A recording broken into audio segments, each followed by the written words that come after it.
Dibe ku ev neqasî xuşka xwe ya Parîsî navdar be, lê muzexaneya Lourdes li Bakurê Fransayê xwedî şoptarên dilsoz e, yên ku ji nû ve vekirina ya sisiya Hezîranê de gelek kêfxweş in. Muzexaneya Lourdes piştîgirtina ji ber vîrusa korona ya zêdetirê du mehan carek din hat vekirin. Berpirsa muzexaneyê Maria Lavender dilxweşiya xwe tîne ziman. از پر کیف خشم. از مینا جنوب دا زندی بومه جبرکو از حز دکم که موزخانه زندی بویه. Lavender dibêje girtina muzexaneyê ku ji ber tedbîran di destpêkê de êş û xemgînî bû. گرتنا موزخانه جبر قدغا درکتنه دست بگه دا اش و خمگینی بو. جبر کو تشته هری گرنگ بو موزخانه هاتنا مروفان و تکلیات نافبرا مروفان. Muzexaneya ku di 2012 de hatiye vekirin li ser deverek madena komirê ya kevn hatiye çekirin û maldariya di 105 berhemên hunerî yên ji dema antik û serdema navîn dike.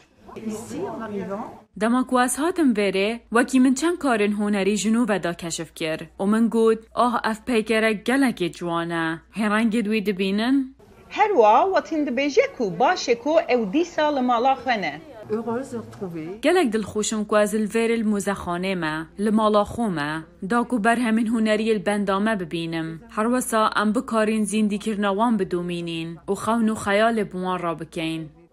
Di dema girtinê de muzexaneyê li ser internetê hevpeyvîn blog û serdanên zindî yên bi vîdyoyan pêşkeş kir. Heta ku gihîştina nexweşên vîrusa korona yên li nexweşxaneya Lens û niştîcehên ku li malên xwe dibin karantînayê de.